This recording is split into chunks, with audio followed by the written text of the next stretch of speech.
प्रिय विद्यार्थियों, आज मैं आपसे किम के प्रयोग के विषय में चर्चा करूंगा। जब हम संस्कृत में अनुवाद करते हैं तो किम शब्द आता है। किम माने होता है क्या।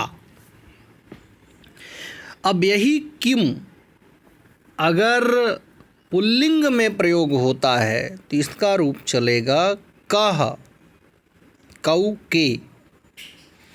स्त्रीलिंग में अगर आएगा तो का के काह, और अगर नपुंसक लिंग में ये आता है तो इसका रूप चलेगा किम के कानी। मूल शब्द क्या है? किम। आइए इसके प्रयोग को देखते हैं हम। अब सबसे पहले हम पुल्लिंग में लेते हैं। जैसे यह कौन है, तो इसके लिए क्या होगा? अयम कः अस्ति। अयम माने यह, कः माने कौन, अस्ति माने है। जैसे यह कौन है, किसी बालक को देख के किसी ने प्रश्न किया, अयम कः अस्ति, अयम बालकः अस्ति। यह बालक है। बालक पुल्लिंग है, उसके साथ अयम आएगा और अस्ति माने होता है। तो अयम बालकः अस्ति। और पुल्लिंग में ही द्विवचन में इसका प्रयोग अगर करेंगे तो ये दोनों कौन हैं? अमौ कौ, इमौ कौ स्तः। तो ये दो बालक हैं, इमौ बालकौ स्तः। इमौ कौ स्तः, इमौ बालकौ स्तः। ये दोनों बालक हैं। अब बहुवचन में देखिए, पुल्लिंग में ही बहुवचन में इमे के सन्ति। ये कौन हैं? इमे बालकाः सन्ति। ये बालक हैं। तो ये किम शब्द का पुल्लिंग में एक वचन, द्विवचन और बहुवचन में तीन रूप बनते हैं: कह, कौ और के। इसी तरह से स्त्रीलिंग में इसका रूप चलता है का के काह। इयम का अस्ति। ये कौन है? स्त्रीलिंग में अगर हम किसी से पूछ रहे हैं कि इयम का अस्ति, ये कौन है, आप देखिए चित्रपटल पर उपस्थित है। आप देखिए, इयम का अस्ति, इयम अध्यापिका अस्ति। यह अध्यापिका हैं। तो इयम माने होता है यह, स्त्रीलिंग के लिए है। और स्त्रीलिंग में यह को इयम बोलते हैं, पुल्लिंग में अयम बोलते हैं और नपुंसक लिंग में इदम बोलते हैं। तो इयम का अस्ति, यह कौन है? इयम अध्यापिका अस्ति। यह अध्यापिका है। इमे केस्तः। ये दोनों कौन हैं? देखिए, उसमें का था एक वचन में और द्विवचन में के हो जाएगा। तो का के, इमे केस्तः। ये दोनों कौन हैं? इमे बालिकेस्तः। ये दोनों बालिकाएं हैं। तो देखिए, तीनों शब्दों का द्विवचन में प्रयोग है। इयम, इमे, इमाह चलता है रूप। का के काह चलता है रूप। अस्ति, स्तः, सन्ति चलता है रूप। तो इमे केस्तः, ये दोनों कौन हैं? इमे बालिकेस्तः। ये दोनों बालिकाएं हैं। अब बहुवचन में इसका प्रयोग देखिए, इमाह काह सन्ति। ये कौन हैं? इमाह, ये सब, काह कौन, सन्ति माने हैं। इमाह बालिकाः सन्ति। ये बालिकाएं हैं।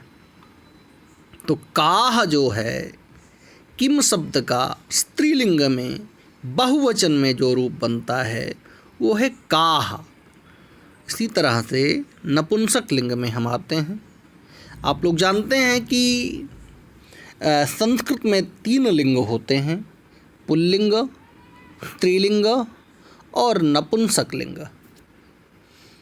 देखिए, एक बहुत महत्वपूर्ण बात है जो आप लोग जान लीजिए, वो ये है कि संस्कृत में लिंग अर्थ का नहीं होता है।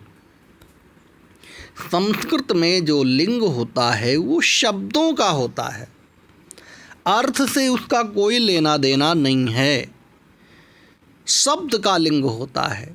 यहाँ पर हम ये देखते हैं ये शब्द किस लिंग का है, न कि इसके अर्थ का लिंग क्या है, ये नहीं देखना हमें। क्योंकि आप समझिए, एक ही शब्द है जिसका अर्थ है, जैसे है पत्नी, पत्नी माने पत्नी, पत्नी शब्द स्त्रीलिंग है। दारा शब्द पुल्लिंग है, दारा माने भी पत्नी होता है लेकिन वो पुल्लिंग शब्द है। और कलत्रम, कलत्रम माने भी पत्नी होता है लेकिन वो नपुंसक लिंग है। अर्थ देखिए पत्नी है। तीनों शब्दों का अर्थ, कलत्रम का अर्थ पत्नी, पत्नी का अर्थ पत्नी और दारा का अर्थ पत्नी, सबका तीनों शब्दों का अर्थ पत्नी है, लेकिन तीनों शब्दों का लिंग अलग अलग है। एक स्त्रीलिंग शब्द है, एक पुल्लिंग शब्द है, एक नपुंसक लिंग शब्द है। तो इस बात को आप बहुत अच्छे से समझ लीजिए, हमेशा काम आने वाली चीज़ है कि संस्कृत में जो लिंग होता है वो शब्दों का होता है, अर्थ का लिंग नहीं होता है। अब आइए नपुंसक लिंग में किम शब्द को देखते हैं। तो इदम किम अस्ति, ये कौन है या ये क्या है, यह क्या है।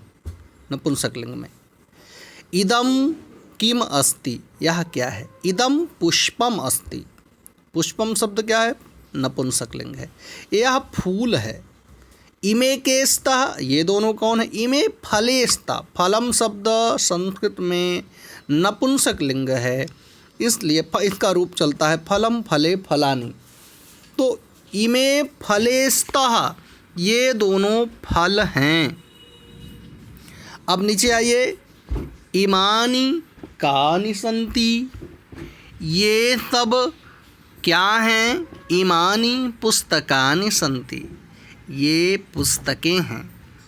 पुस्तकम शब्द भी नपुंसक लिंग में है। संस्कृत में पुष्पम, फलम, पुस्तकम, ये तीनों शब्द नपुंसक लिंग में माने गए हैं संस्कृत में। और इसके साथ जब किम आएगा तो किम के कानी, इस तरीके से इसका रूप चलेगा। ठीक है। और अगर स्त्रीलिंग के साथ ये शब्द आता है तो का, के, काह चलेगा। और अगर पुल्लिंग के साथ ये शब्द आता है तो इसमें कह, कौ, के, इस तरीके से रूप चलेगा, एक वचन, द्विवचन और बहुवचन में। संस्कृत में 3 वचन होते हैं, आप सब लोग जानते हैं, एक वचन, द्विवचन, बहुवचन। संस्कृत में इसी तरीके से 3 लिंग भी होते हैं, पुल्लिंग, स्त्रीलिंग और नपुंसक लिंग। तो आज हम लोगों ने किम शब्द का पुल्लिंग, स्त्रीलिंग और नपुंसक लिंग के तीनों वचनों में प्रयोग सीखा।